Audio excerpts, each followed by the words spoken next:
सात नरक पृथ्वियों के क्रमशः नाम: रत्न प्रभा, शर्करा प्रभा, वालुका प्रभा, पंख प्रभा, धूम प्रभा, प्रभा, पंख प्रभा, तप तम प्रभा, प्रभा, महातप महातम प्रभा। प्रभा। ये उनके नाम थे। फिर क्रमशः उन सातों नरक पृथ्वियों पर कितने कितने नरक बिल हैं, ये दूसरे सूत्र में हमने जाना था।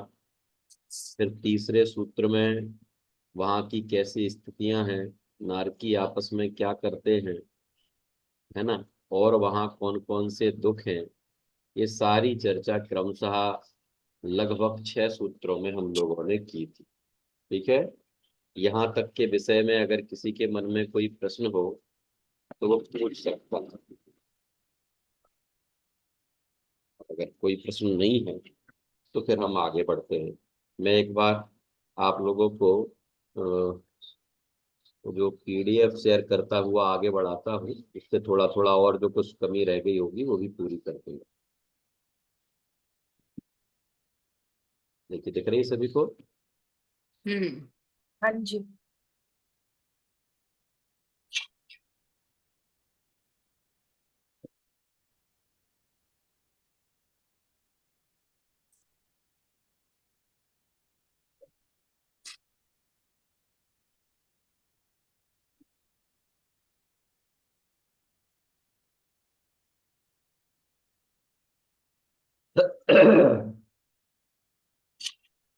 बोलिए नेहा जी, सूत्र बोलिए। रत्न शर्करा। देख के बोलिए सामने से। अच्छा। रत्न शर्करा बालुका पंख धूम तम। दिख नहीं रहा है क्या? दिख रहा है, वो एक साथ लिखा हुआ है ना। रत्न शर्करा बालुका पंख धूम अच्छा, तमो हाँ, महातमा ये साथ। प्रभा भूम्यो घनाम्बु नाम बाताकाश। वाताकाश प्रतिष्ठा सप्ता धोदः। ठीक है।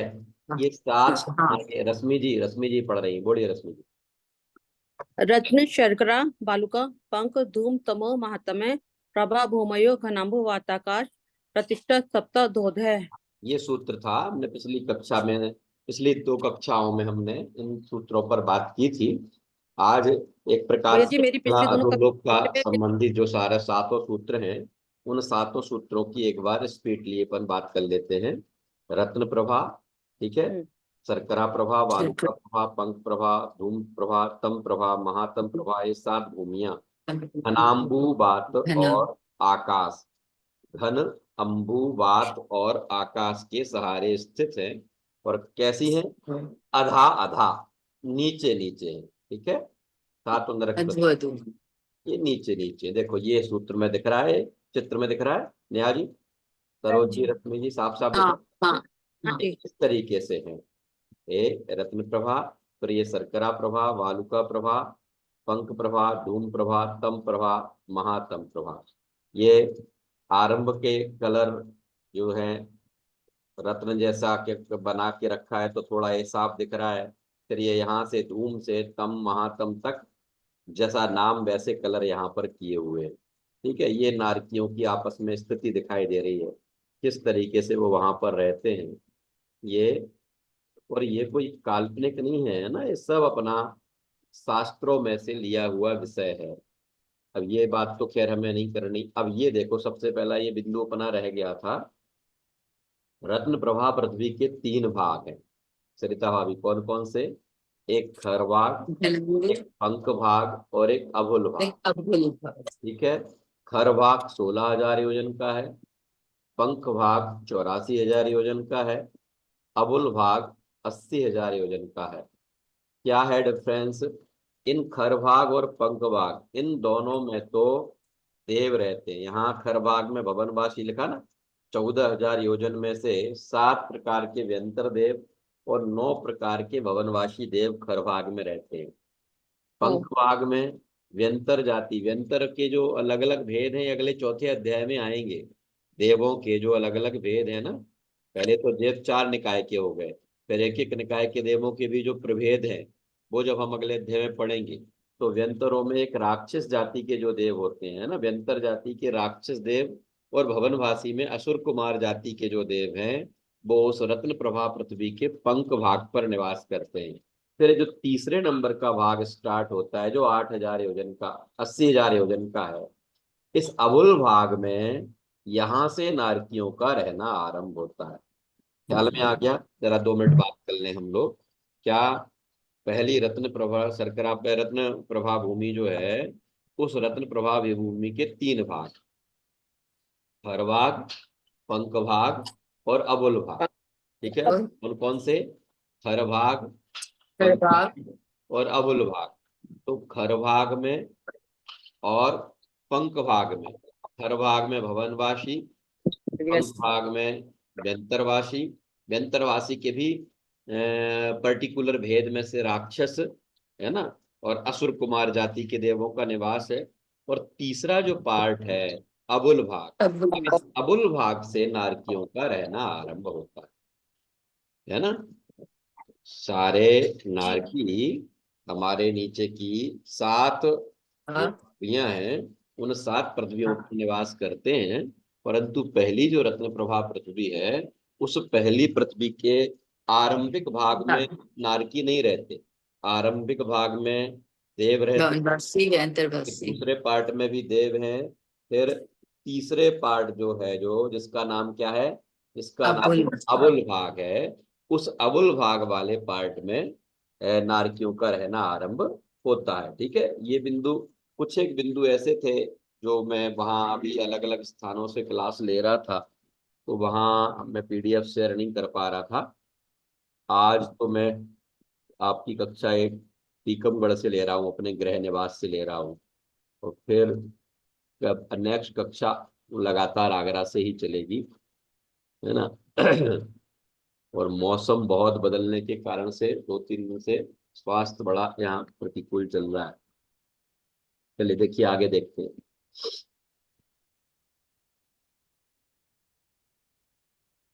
अब इसके बाद ये दूसरे सूत्र में जो है, क्या उन पृथ्वियों पे जो बिल हैं उनकी संख्या आई थी। ताशु त्रिंशत पंचविंशति पंचदश दश त्रिपंचोनैक नरक सत्सहस्त्राणि पंच चैव यथाक्रमम्। उन भूमियों में क्रमशः 30 लाख, 25 लाख, 10 लाख, 3 लाख, 5 लाख और 1 लाख, 5 कम, 1 लाख और 5। ठीक है, ये पूरी चर्चा कर चुकी है, इसलिए मैं थोड़ा स्पीड से चलता हूँ। अब देखो, ये चीज मैंने आपको थोड़ा सा ओरली बताया था कि वो बिल जो हैं वो 3 प्रकार के हैं बिल, है ना। एक तो कैसे हैं, ढोल की पोल, देखो जैसे ये दिख रहा है ना आपको, ये दिख रहा है ढोल, ये पोल है, ये जैसे यहाँ से लेके यहाँ तक अंदर पोल है, तो ऐसे ढोल की पोल के समान वो सारे बिल हैं। और कैसे हैं, 3 प्रकार के, इंद्रक, श्रेणीबद्ध, प्रकीर्णक। इंद्रक का मतलब बीचों बीच जो है, बीचों बीच में जो होते हैं वो क्या कहलाते हैं, वो इंद्रक कहलाते हैं। ठीक है, जो एक लंबी पंक्ति में क्रमशः होते हैं, क्रमशः, वो कहलाते हैं श्रेणीबद्ध। और जो कहीं भी बिखरे बिखरे होते हैं, जैसे हम लोग बचपन में पेन से लिखते समय स्याही नहीं छिड़क देते थे, स्याही कहीं भी गिरती थी, तो ऐसे जो कहीं भी बिखरे बिखरे होते थे, बिखरे बिखरे होते हैं, वो कहलाते हैं प्रकीर्णक। माने वो जो नरक पृथ्वियां हैं ना, उन नरक पृथ्वियों पर वो जो बिल हैं वो 3 प्रकार से हैं। ठीक है, इंद्रक बिल, माने बीचों बीच नरक पृथ्वी के बीच में जो बिल है वो निंद्रक बिल है। फिर इसके बाद एक निश्चित पंक्ति में जो बिल होते हैं वो श्रेणीबद्ध कहलाते हैं। और जो बिखर कर कहीं भी होते हैं वो कहलाते हैं कौन से, प्रकीर्णक। न्याजी ख्याल में आ गया तीनों, कौन कौन से, इंद्रक, श्रेणीबद्ध और प्रकीर्णक। इंद्रक माने क्या, नरक पृथ्वी के बीच में जो होगा वो इंद्रक, तो एक निश्चित पंक्ति में जो होगा वो श्रेणीबद्ध, और जो बिखरे बिखरे सब जगह होंगे वो कहलाएंगे क्या, वो कहलाएंगे प्रकीर्णक। ठीक है, देखिए, देखो ये देखो, ये दिख रहा आपको, ये नरक बिल, ये बीचों बीच जो है ये इंद्रक है। ठीक है, ब्लू कलर में दिख रहा है, ये इंद्रक है, दिख रहा है, कर्सर दिख रहा है मेरा, ये कर्सर दिख रहा है, ये इंद्रक बिल है। और ये पंक्ति में है, ये ऐसे पंक्ति में, ये पंक्ति, ये पंक्ति, ये पंक्ति, ये सब क्या है, ये श्रेणीबद्ध है। और ये जो बीचों बीच बिखरे बिखरे दिख रहे हैं, बिखरे बिखरे, ये सब क्या है, ये सब श्रेणीबद्ध। ठीक है, अब इनकी इनकी भी अपनी अपनी संख्या निर्धारित आई है, वो ऐसा कोई विषय नहीं, इसलिए उस पर ज्यादा हम चर्चा नहीं करते कि कौन सी नरक पृथ्वी पर कितने इंद्रक बिल हैं, कितने श्रेणीबद्ध हैं, कितने प्रकीर्णक हैं। ओवरऑल जो है वो ये अब देखो, अब ये प्रथम नरक में 13 पटल हैं। पटल समझ एक प्रकार से 13 प्रकार के लेयर हम कह सकते हैं। ये देखो 1 2 3 ऐसे ये 13 लेयर हैं। तो ये है प्रत्येक पटल का स्ट्रक्चर बनाया हुआ यहाँ पर दिखाई दे रहा है। क्या है बिलों की विशेषताएं? ये बिल आपस में जुड़े हुए नहीं रहते, अर्थात एक बिल का नारकी दूसरे बिल में नहीं जा सकता।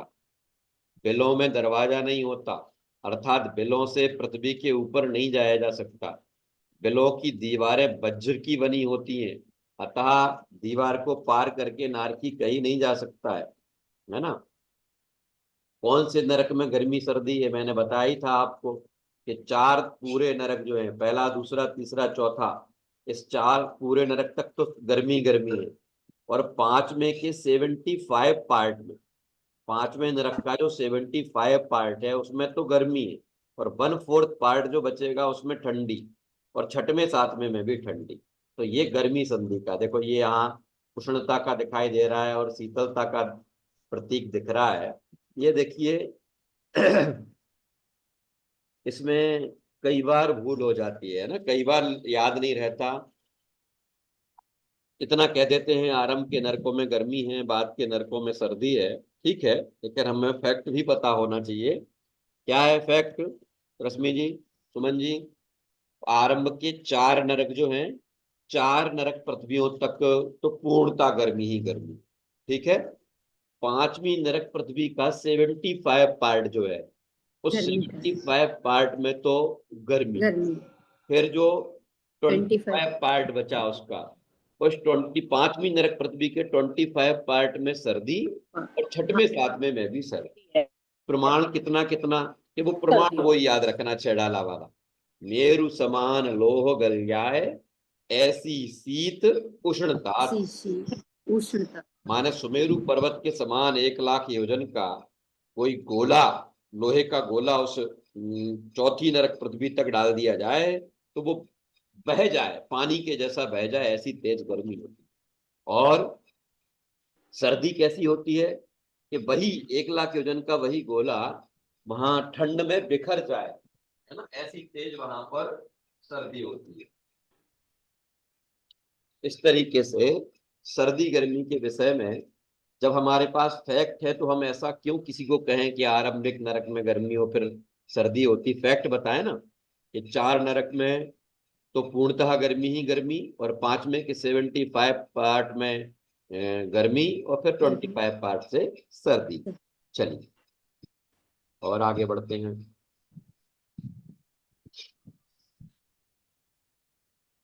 अब ये है नारकियों का कैसा क्या रहता है, सारी चर्चा कर चुका हूं। हाँ, एक आध जन आज नए भी हैं, और ये पीडीएफ से पढ़ना थोड़ा अट्रैक्टिव भी होता है, इसलिए मैं आप लोगों को दोबारा सारा रिपीट कर रहा हूँ। नारका नित्या शुभतरलेश्या परिणाम देह वेदना विक्रिया। नारकियों की लगातार अशुभ से अशुभ लेस्या होती है, परिणाम होता है, देह होती है, वेदना और विक्रिया होती है ना। ये सब हम पढ़ चुके हैं, और आप में से कई लोगों ने बहुत बढ़िया तरीके से मेहनत करके इसके नोट्स भी तैयार करके ग्रुप में शेयर किए हैं। वो सब धन्यवाद के पात्र हैं। ऐसे ही स्वाध्याय के बाद हम रिपीट करते हैं तो विषय हमारा परमानेंट रह जाता है। बढ़े आगे। देखो, अब वो जो मैंने उस दिन आपको बताया था कि नारकियों की तो अशुभतर लेस्या होती है, पर जब 2 की तुलना करते हैं तब होती है। तो आरंभ में किससे तुलना की जाए, तो यहाँ आ गया था ना, त्रयंचों की लेस्या से भी अशुभ, इसलिए अशुभतर कहा था। फिर उसके बाद माने पहले नरक के नारकी की त्रयंच की अपेक्षा अशुभ है, फिर दूसरे नरक के नारकी की पहले नरक के नारकी से अशुभ है, फिर उससे और आगे आगे आगे आगे ऐसे बढ़ते जाएंगे। ठीक है, ये क्रम है, ये एरो बन रहा है। अब अशुभतर लेस्याओं में थोड़ा सा ये टेक्निकल बना हुआ है। कापोत, कापोत, नील और कृष्ण, ये 3 अशुभ लेस्याएं हैं, है ना। उनकी शुभ लेस्याएं तो होती नहीं है। जरा फिर से देख लो, नारकियों की कौन सी अशुभ लेस्याएं ही होती हैं। 6 में से सबसे पहली, नील। अगर उल्टे क्रम से चलें तो कृष्ण, नील, कापोत। नील। ठीक है, तो एक कृष्ण, नील नील और कापोत, ये 3 लेस्याएं ही होती हैं। अब इसमें से कापोत जो है वो कम खराब है, नील उससे खराब है, कृष्ण सबसे खराब है। तो आरंभ में कापोत लेस्या, फिर नील और नील फिर लेस्या, कृष्ण। कृष्ण। उसका भी एक व्यवस्थित चार्ट है ना, जो अभी इसमें मैं आपको दिखा रहा था, कितने को कौन सा कैसे क्या चलता है। अगर आपके ख्याल में आए तो मैं एक बार दिखाता हूं और अपन आगे बढ़ते हैं।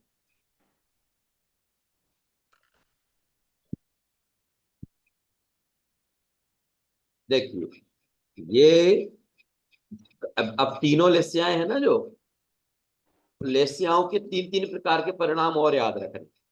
कौन से? जघन्य, मध्यम और उत्कृष्ट। माने कापोत के भी जघन्य, मध्यम और उत्कृष्ट, नील के भी जघन्य, मध्यम और उत्कृष्ट, और कृष्ण के भी जघन्य, मध्यम और उत्कृष्ट। सो यहाँ आता है पहले नरक का जो नारकी है उसके जघन्य कापोत, फिर यहाँ मध्यम कापोत, फिर यहाँ तीसरे नरक में उत्कृष्ट कापोत और जघन्य नील। दिख रहा है सबको? देखो, पहले नरक के नारकी की तो जघन्य कापोत लेस्या होती है, ठीक है। दूसरे के मध्यम। दूसरे की मध्यम कापोत होगी, तीसरे की अब खराब होती जा रही ना उत्तरोत्तर। जघन्य माने कम खराब, मध्यम माने उससे ज्यादा खराब, फिर उत्कृष्ट माने और ज्यादा खराब। तो तीसरे नरक के नारकी के आरंभ में तो उत्कृष्ट कापोत और बाद में जघन्य नील भी है, और चौथे नरक के नारकियों की मध्यम नील, सारे चौथे नरक के नारकियों की मध्यम नील लेस्या, और 5वें नरक के नारकियों की उत्कृष्ट नील, है ना, ऊपर ऊपर उत्कृष्ट नील और जघन्य कृष्ण, और 6वें नरक के नारकियों की मध्यम कृष्ण, और 7वें नरक के नारकियों की जो उत्कृष्ट कृष्ण। इस तरीके से इनके सातों 3 जो अशुभ लेस्याएं हैं उनके विषय में इसमें आपको विशेष रूप से बताया। ठीक है, आगे देखिए। परिणाम, ये जो उस दिन मैंने बताया था, परिणाम का मतलब वर्ण, गंध, स्पर्श और रस से लेना, वो भाव वाला परिणाम नहीं था, है ना। आप लोगों ने समझ भी लिया था ये बात। चलो आगे बढ़ते हैं। मिट्टी का जो उस दिन बताया था, मिट्टी की दुर्गंध कहाँ तक, देखो, दूरी जहां तक के जीव मर भैया जाते 1 मिनट, हैं। परिणाम का एक बता दीजिए। परिणाम का, परिणाम का हाँ जी। मतलब मैंने बताया था, देखो, ये परिणाम माने वहां की पृथ्वी का वर्ण, वहां का गंध, वहां का रस, वहां का स्पर्श, ये है परिणाम, है ना। ये परिणाम, परिणाम का मतलब भाव नहीं था उस दिन। परिणाम माने भाव नहीं था, परिणाम का मतलब क्या था? स्पर्श, रस, गंध, वर्ण। तो ये जो है, ये आगे आगे की पृथ्वी पर उत्तरोत्तर वहां का स्पर्श, वहां का वर्ण, वहां का रस, वहां का गंध अशुभ से अशुभ होता हुआ चला जाएगा, ऐसा। क्लियर हो गया? हाँ हाँ, जी। कश्मीरी। अब देखिए यहाँ अगले इसमें आ रहा है कि पहले नरक की मिट्टी जो है उससे, उसकी दुर्गंध से 1 कोस के जीव प्रभावित होते हैं। दूसरे नरक की मिट्टी जो है 1.5 कोस, फिर 2 कोस, फिर 2.5 कोस, फिर 3, फिर 3.5, फिर 4 कोस। इस तरीके से वो मिट्टी दुर्गंध से प्रभावित होते हैं। देह देखो, देह दिख रही है आप लोगों को? कुंडक संस्थान दिख रहा है, काला दिख रहा है, ये सब जो है अशुभतर देह होती चली जा रही है। ये उत्तरोत्तर है ना। तो मैं पूरा आप लोगों को ग्रुप में भी शेयर कर दूंगा ये पीडीएफ, तो आप आराम से इसको अपने पास इत्मीनान से देख सकते हैं।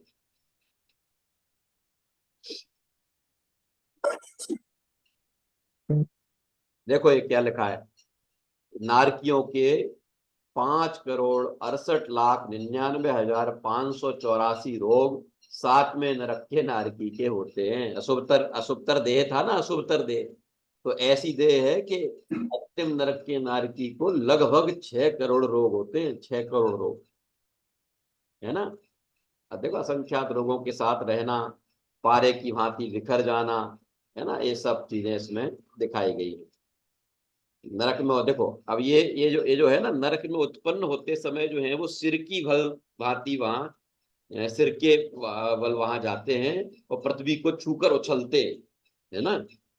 पृथ्वी को वहां इतनी प्रतिकूलता होती है कि उसको छूकर उछल जाते हैं। देखो ये उछलते हुए दिख रहे हैं, वही है।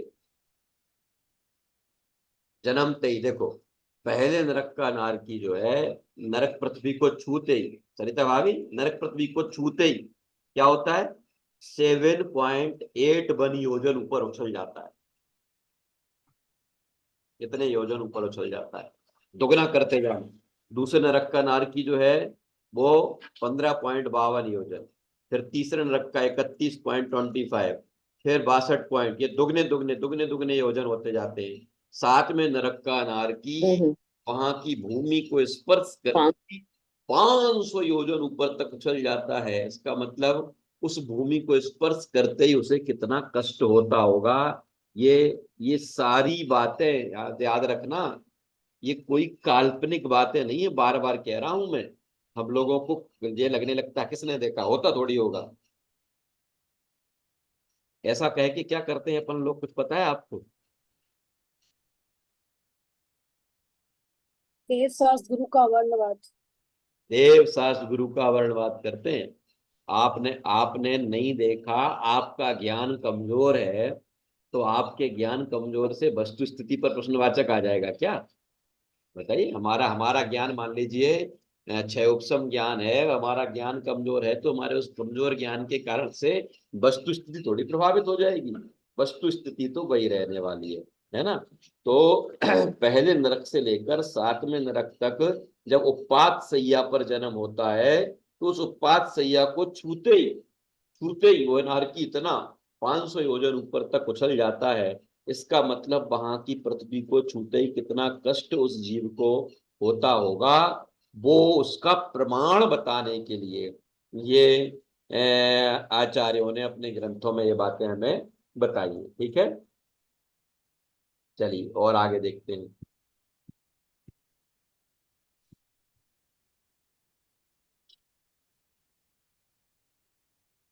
अब ये आपस में वो क्या करते हैं, परस्परो धीरे दुखा, इसकी बात भी हो गई थी कि वो आपस में एक दूसरे को दुख देते हैं। अब और क्या होता है, कौन से देव उन्हें परेशान करते हैं, तो आ गया संक्लिष्टासुरोदीरित दुखाश प्राप्त तुर्त्या। और चौथी भूमि से पहले अर्थात तीसरी भूमि तक असुरों द्वारा उत्पन्न किए वाले दुख भी उनको होते हैं। अब देखो ये नारकियों के कुछ बिंदु हैं, मैं वाचन करता हूँ। जन्मते ही औंधे मुख गिरकर उछलना, उत्पन्न होते ही कुत्तों की तरह लड़ना, परस्पर में निरंतर दुख देना, अत्यंत दुर्गंधित नरक बिलों में रहना, अत्यंत भयानक एवं अनेक रोगों से व्याप्त शरीर होना, करोड़ों बिच्छू एक साथ काटने जैसी वेदना, निरंतर मारकाट के भयानक शब्द सुनना, शीत उष्ण वेदना, भूख प्यास वेदना, सेमल वृक्ष एवं बैतरणी नदी की वेदना, असुरों द्वारा दुख देना एवं भिड़ाना, तीव्र कसाय की वेदना, है ना, तीव्र कसाय हो तो उसकी वेदना। इस तरीके से वहां पर नरक में वेदना है। अब कोई प्रश्न ये कर सकता है कि नरक का ये जो बीभत्स दृश्य खींचा जा रहा है, बताया जा रहा है, आखिर बात क्या है ना। आचार्यों ने ये सब बताने की आवश्यकता क्यों पड़ी? तो देखो इसका मूल कारण ये है कि हम यहाँ लोगों को पाप करते हुए देखते हैं, है ना। कोई कम पाप करता है, कोई मध्यम करता है, तो कोई उत्कृष्ट करता है। हमारी न्यायपालिका ने और कानून ने भी पापों के सजा के कुछ दायरे तैयार कर रखे हैं, है ना। किसी को मारने वाला, सताने वाला, चोरी आदि करने वाले को पकड़ लिया जाता है और उसे उसके योग्य सजा दे दी जाती है। परंतु कोई एक मर्डर करे, 5 मर्डर करे, तो उसे सजा कितनी दी जा सकती है? एक बार फांसी या एक बार उम्र कैद से ज्यादा सजा नहीं हो सकती। तो हम और आपके द्वारा जो बहुत तीव्र क्रूर परिणामों के द्वारा जीवों को सताया जाना अथवा सताए जाने का भाव करना, इसके द्वारा जो हम लगातार पाप बंद करते हैं, तो ऐसा भी कोई स्थान है, ऐसी भी कुछ परिस्थितियां हैं, ऐसा भी कोई क्षेत्र है जिस क्षेत्र में ऐसे ऐसे प्रतिकूल संयोग हैं, जिन संयोगों में तुम अपने उन क्रूर से क्रूर पापों के फल को भोग सकते हो। तो क्रूर माने पापों के फल के भोगने के कुछ ऐसे भी स्थान हैं, उनका ज्ञान कराने के लिए ये 7 नरक पृथ्वियों का वर्णन आया। अगले अध्याय में जब हम पढ़ेंगे तो 16 स्वर्ग आएंगे, 9 ग्रह आएंगे, है ना, अनुत्तर आएंगे, अनुदिश विमान आएंगे, है ना। तो वो कहे के लिए कि वो ये कि बहुत अच्छे अच्छे कर्म करने वाले भी हैं, और उस अच्छे कर्म करने का फल ये 16 स्वर्ग आदि है। तो वो उसके लिए। और एक और चीज बच रही है, अब क्या, मोक्षशिला, में ही शिला। सिद्धशिला भी है। सिद्धशिला भी है कि पाप में बहुत अधिक पाप का फल नरक है, अच्छे कर्मों का फल देव है। तो फिर धर्म का फल जो है वो अनंत निराकुलता है, अनंत आकुलता है, सिद्ध दशा है। उसको बताने के लिए सिद्ध दशा की बात की गई। इस तरीके से नरक पृथ्वियों की बात कोई व्यर्थ में नहीं की गई है। एक छोटे से बालक को भी पाठशाला में पढ़ाते समय हम उसे इस बात का ज्ञान करा सकते हैं कि एक आप हैं जो किसी जीव को बहुत कम जरा से ही परेशान करते हैं, एक आपका मित्र है जो किसी को ज्यादा परेशान करता है, कोई एक आध और है जो और ज्यादा परेशान करता है, एक तो रोज ही जीवों को मारता है, सताता है। तो ऐसे उसको किसको क्या फल मिलेगा? तो फिर वही बताते हैं कि कम करेगा तो पहले नरक में, और ज्यादा करेगा तो दूसरे नरक में, और ज्यादा करेगा तो तीसरे नरक में। ऐसे जाके हमारे अशुभ कर्मों के फल भोगने के स्थान भी हैं। इस बात का ज्ञान कराने के लिए अलग अलग इन 7 नरक पृथ्वियों का आचार्य देवों ने, तीर्थंकरों ने बताया। आचार्यों ने हम सबके समक्ष उसका चित्र रखा, जिसकी चर्चा हम आप लोगों से कर रहे हैं। ठीक है, ये सब तो कितनी बात हुई, ये तो पिछली 2-3 कक्षाओं में जो हमारा हो चुका था विषय वो हमने पढ़ा है। आज पीडीएफ के माध्यम से मैंने रिपीट करा दिया। अब बात आती है कि ऐसा जब वो नारकी अगर अपने पाप कर्म के फल से पहले से लेकर 7वें में से किसी नरक में पहुंच जाता है, तो वहां उसे कितने समय तक रहना पड़ेगा, कितने समय तक रहना पड़ेगा। तो कितने समय तक रहना पड़ेगा के लिए आचार्यों ने बताया कि आयु जो होती है वो 3 प्रकार की होती है।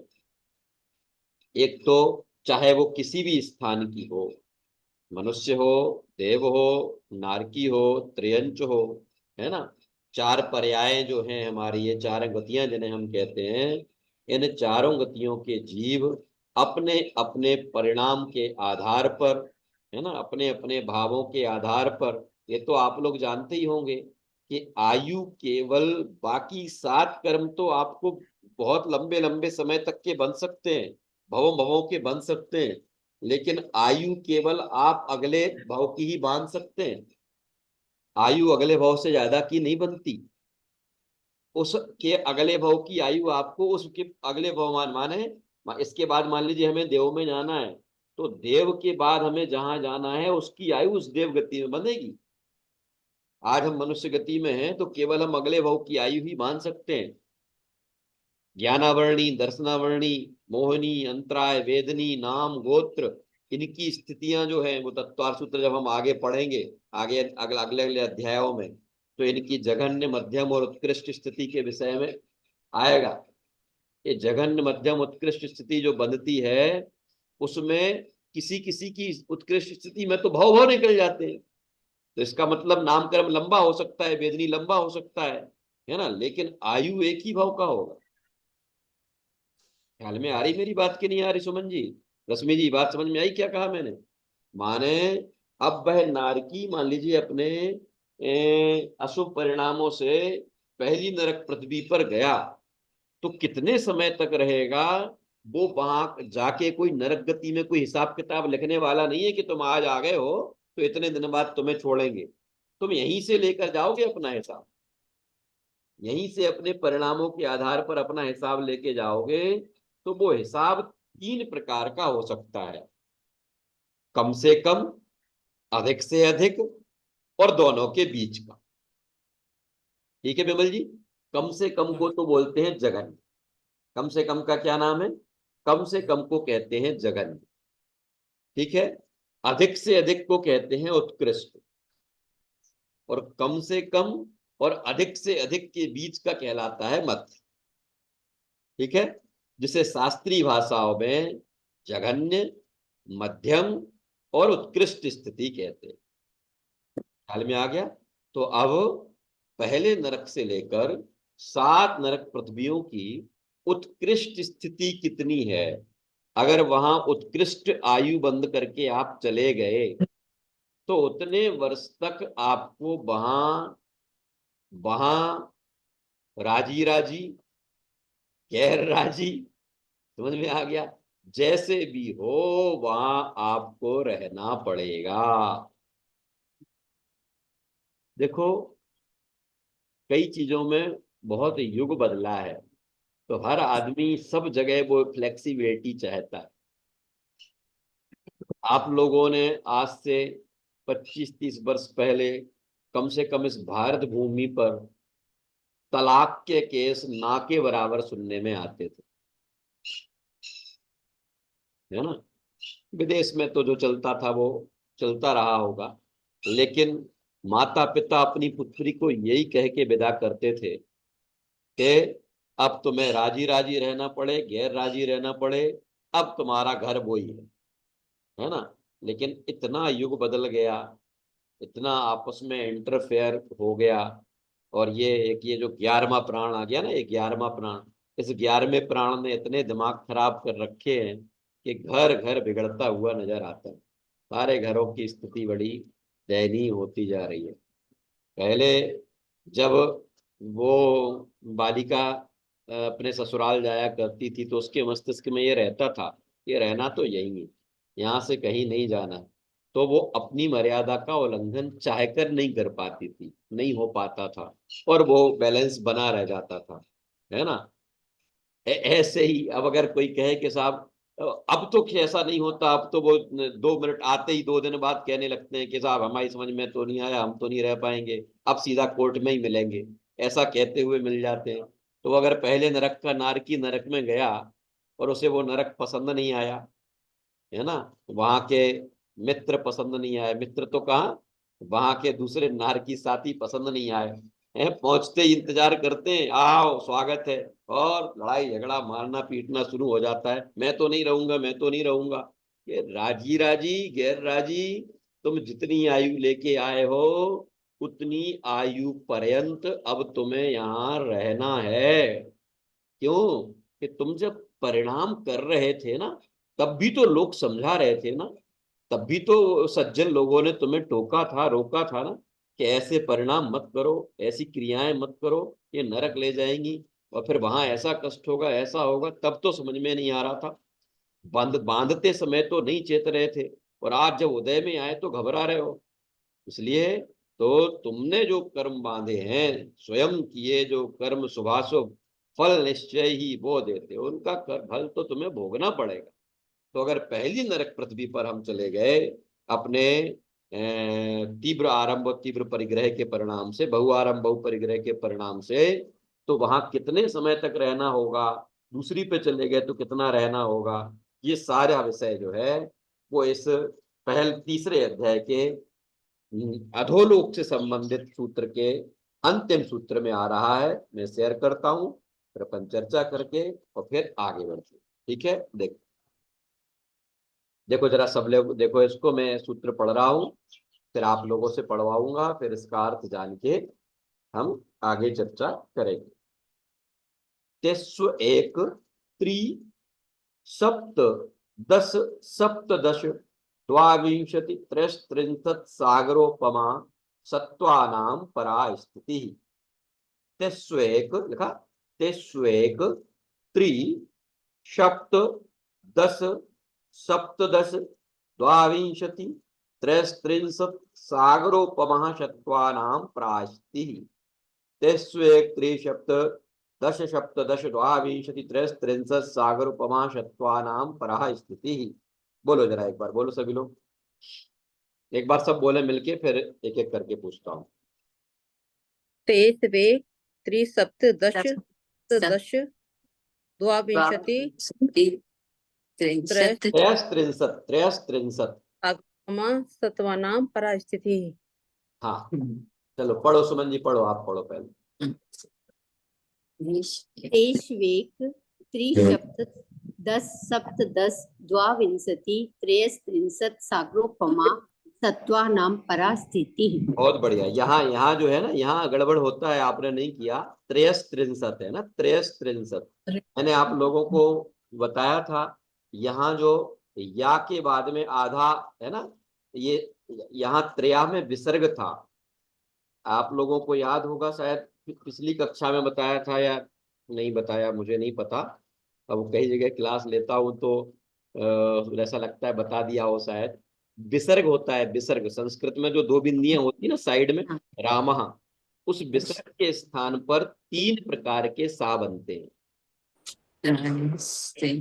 ठीक है, एक हाँ। तो बोलते हैं दंती सा, जिसे अपन लोग अपनी चलतू भाषा में बोलते हैं सड़क वाला सा। ठीक है, निहारी ख्याल में आ रहा? दंती सा का दूसरा नाम अपन कौन सा बोलते हैं? सड़क वाला। एक होता है तालव्य सकार, शक्कर वाला, शक्कर वाला। ठीक है, और एक होता है मूर्धन्य सकार, वो पा वाला सा। समझ में आ गए तीनों? तो विसर्ग का होता है, जैसे त्रेहा शब्द था यहाँ पर, वास्तव में क्या था? त्रेया। त्रेया के स्थान पर वो वहां पर त्रेयस हो गया, त्रेयस हो गया। विसर्ग के स्थान पर सा आ गया, है ना। तो ये जो चेंज होता है, ये विसर्ग के स्थान पर 3 सा में से कोई एक सा होता है। अब सरिता भाभी, दुविधा किस बात की? दुविधा इस बात की कि अब हम कब कौन सा बना दे वहां, है ना। तो नोट कर लो अगर कॉपी रखे हो तो। अगर विसर्ग के बाद में ता थ द धा ना आता है, जैसे हम लोग तवर्ग बोलते हैं, क्या बोलते हैं? तवर्ग। त थ द ध न, इनमें से कुछ भी आता है तो उस विसर्ग के स्थान पर सड़क वाला आधा सा हो जाता है। ठीक है, यहां त्रेहा के बाद त्रिंसत शब्द था ना, त्रेहा त्रिंसत, तो त्रा था, त्रा। त्रा जो बनता है वो ता और रा से मिलकर बनता है। तो ता होने के कारण से विसर्ग के स्थान पर यहाँ पर क्या हो गया? सड़क वाला सा हो। सड़क वाला। ठीक है, और अगर विसर्ग के बाद में चाचा जाझा इया में से कुछ हो तो फिर वो शक्कर वाला आधा सा होता है। ठीक, तीसरा, अगर विसर्ग के बाद में टाठा डाढ़ा अणा हो तो वो पा वाला सा होता है, उसे अपन मूर्धन्य सकार बोलते हैं। ठीक है, ठीक है। दंती सकार, तालव्य सकार और मूर्धन्य सकार। सड़क वाले सा को दंती सा बोलते हैं। क्यों बोलते हैं? क्योंकि सड़क बोलते समय हमारी जीभ दांतों से टकराती है, सड़क, सड़क। ठीक है, और शक्कर बोलते समय तालू से टकराती है, तो वो तालव्य सकार कहलाता है।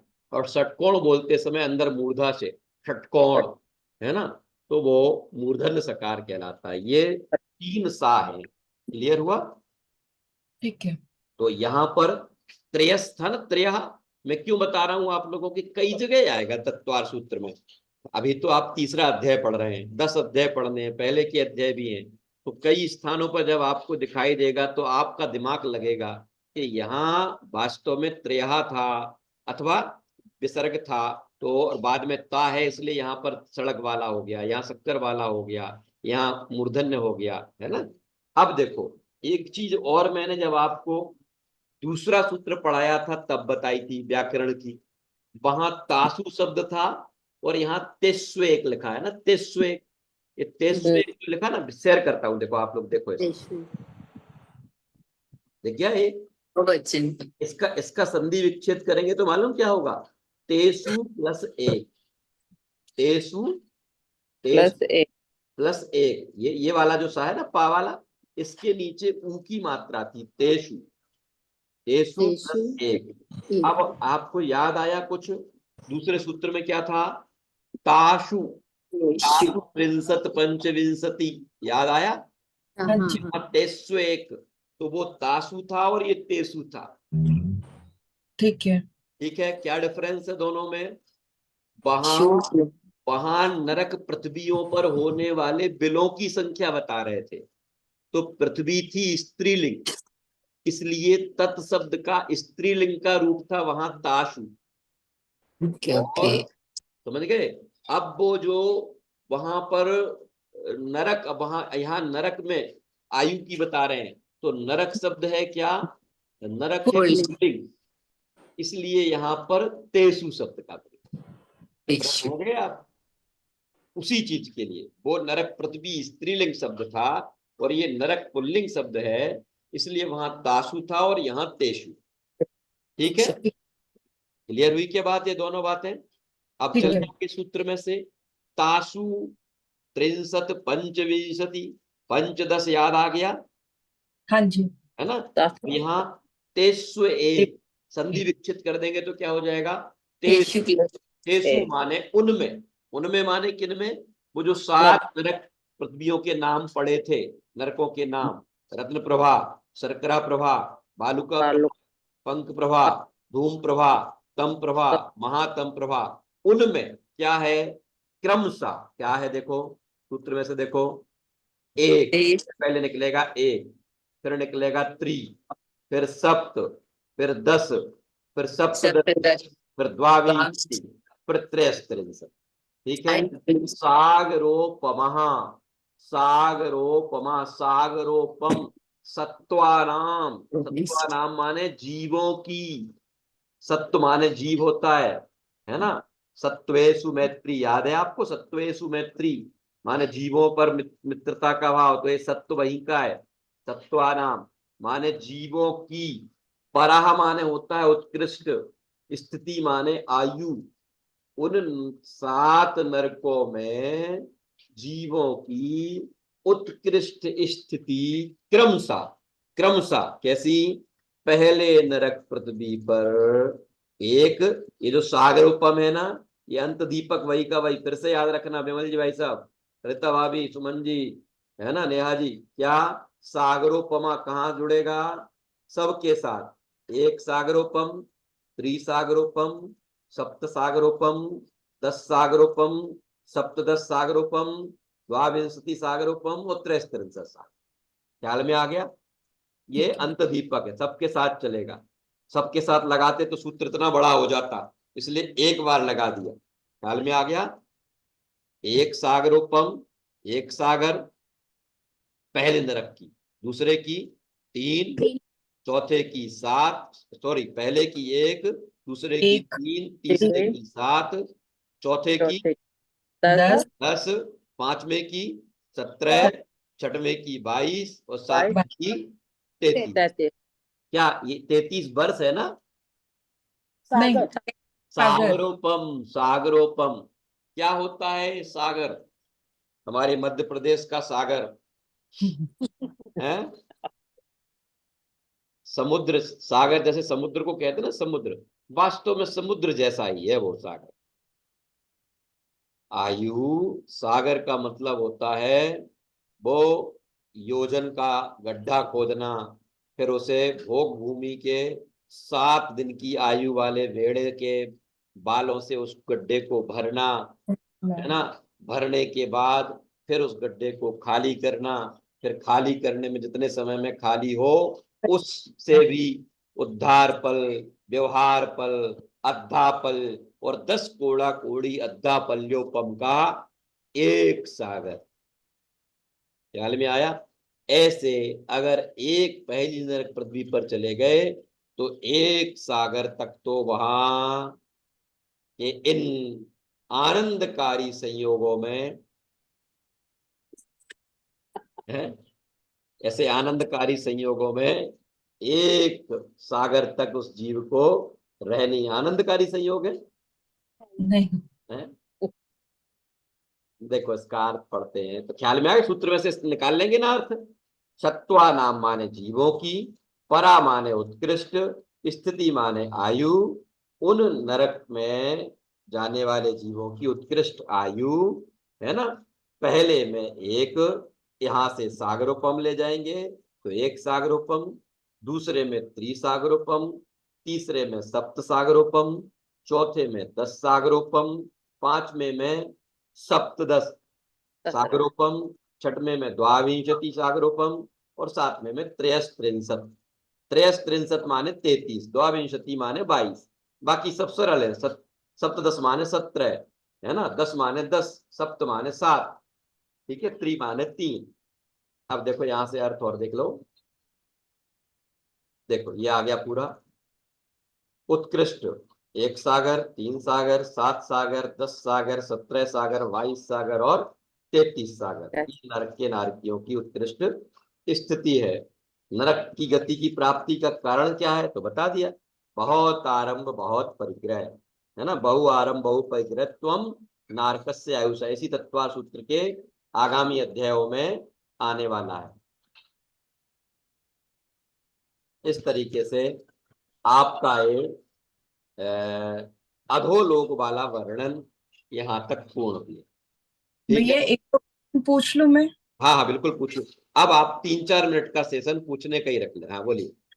ठीक है भैया, एक तो इसी वाले में जो सूत्र में जो सप्तदश और फिर दोबारा सप्तदश, तो अलग अलग नहीं, कैसे वो कर? सप्त और 10 अलग अलग है। सप्त एक सात। पर त्रि, स्पेलिंग तो दोनों की एक ही एक जैसी है। त्रि, सप्त, 10, सप्तदश, द्वाविंशति, त्रयस्त्रिंशत, ऐसे। ठीक ठीक है। है। एक त्रि, सप्त, 10, ठीक है, सप्तदश, द्वाविंशति, फिर त्रयस्त्रिंशत, ये 7 आ गए। 7 हमारे पास 7 नरक पृथ्वियां हैं, 7 फिगर हो गए। 7 ठीक है। फिगर हो गए ना। एक त्रि, वो तीन। लिखा एक साथ है, वो पर को कंफ्यूज करता है, पढ़ने वाले टाइम पर भी दिक्कत करता है। पर अपन अपन तोड़ के पढ़े उसको।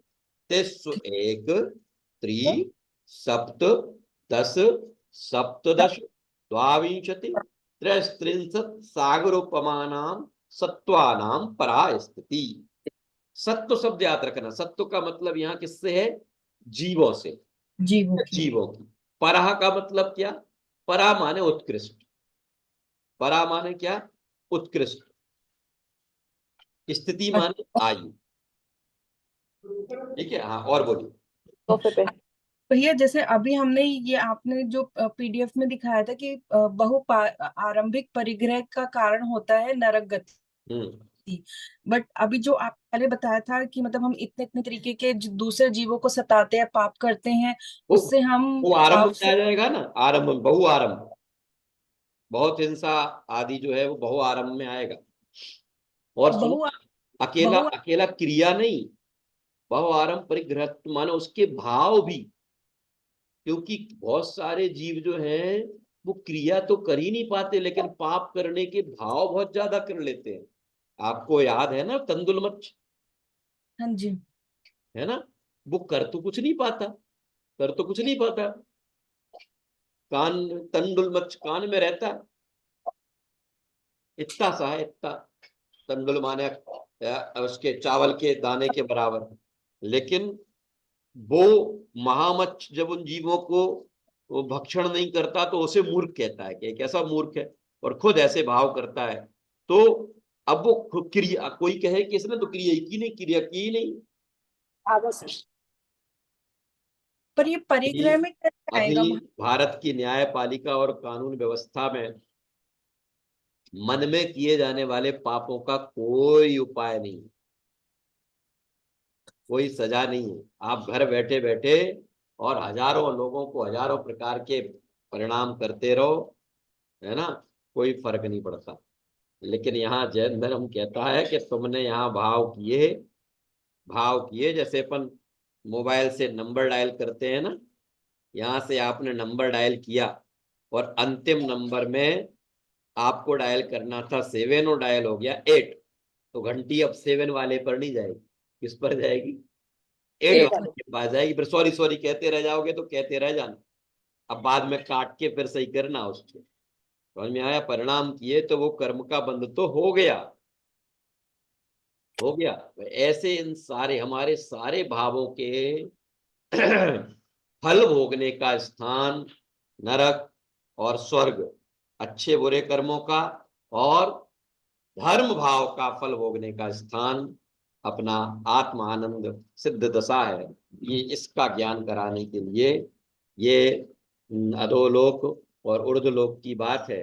अब कल से जहां हम लोग रहते हैं, ऐसे उस मध्य लोक की चर्चा हम लोगों को करनी, ठीक है? थोड़ी सी अभी, हाँ बोल, हाँ जिनको भी कोई प्रश्न पूछ ले, नेहा जी और पूछ रही है, बोलिए। भैया एक चीज और, जो इससे पहले वाला 5वें नंबर का था ना, जिसमें मैं आपसे पूछ रही थी प्राक चतुर्थया, हाँ, उसके मेरी वाली बुक में लिखा हुआ है कि ये जो असुर कुमार जाति के जो देव होते हैं वो चौथी पृथ्वी तक नहीं जा सकते हैं, चौथी तीसरी से पृथ्वी। पहले, प्राक, प्राक माने पहले। प्राक चतुर्थया है ना, तो हाँ, जो आप बताते हैं ना कि प्राक का मतलब पहले पहले, चौथी पहले, माने चौथी पृथ्वी से, माने तो तीसरी पृथ्वी तक। हाँ उतना तक तो लिखा हुआ है, मगर उन्होंने थोड़ी सी एक्सप्लेनेशन और दी है हाँ, कि चौथे नरक तक ये असुर कुमार नाम के देव नहीं जा सकते, ठीक है। पहले पहले तक ही जा सकते। इसका मतलब जो बाकी के जो देव है वो चौथी पृथ्वी तक भी जा सकते होंगे, नहीं नहीं ऐसा नहीं पाया जाएगा। नहीं नहीं नहीं नहीं, असुर कुमार जाति के देवों का गमन केवल तीसरी नरक पृथ्वी तक ही है, उससे आगे नहीं है। अब इसका दूसरा अर्थ अन्य कोई देव कहाँ तक जा सकता है, कैसा जा सकता है, वो इसका भी इसमें विषय नहीं है, उसको अपन अभी गौण ही करें। ठीक है। और बोलिए, यहाँ रश्मि जी कोई प्रश्न कर रही थी? नहीं भैया जी। नहीं, चलिए सुमन जी। भैया जी, पृथ्वी और नरक में क्या फर्क है? जो धम्मा और वो नाम पृथ्वी माने आधे, जहां पर है, और फिर वो जो अलग अलग प्रकार के बिल है ना, जैसे अपन तो ये अपन प्लॉट बना, तो ये अपन धम्मा अपन और ये सब अपने मकान का प्लॉट है ना, प्लॉट, वो हाँ पृथ्वी हो गई, और उसमें बनने वाले आपके कमरे कक्ष वगैरह जो है, ऐसा है, बिलोग। ये बिल हो गए। पहली नरक पृथ्वी पर 30 लाख बिल है, ठीक है। और बोलिए। चलिए, मेरी दूसरी क्लास भी है, इसलिए विराम लेते हैं, ठीक है। जावाणी के ज्ञान से सूझे लोकालोक, तो वाणी मस्तक नमो, सदा देतु हो, सदा देतु। ये जो कल फ्राइडे को क्लास नहीं हो पाई थी, उसके एवज में कल होगी संडे को, है ना, इसलिए आप लोग तैयार रहें, कल भी कक्षा रहेगी। जय जी। जय आप जय जिनेन्द्र। ने जय जय जिनेन्द्र।